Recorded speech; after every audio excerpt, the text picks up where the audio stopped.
মাঝে তুমি কুদরতি ইশারায় রেখেছো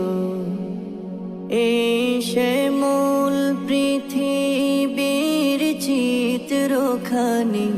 তুমি নিপুণ তোমার হাতে এঁকেছো ওগো আল্লাহ শুকর তোমার আমারে যে মুসলিম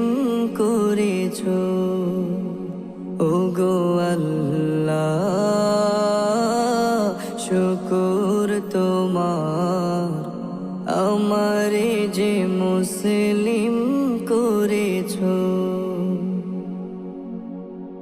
তুমি সাগরে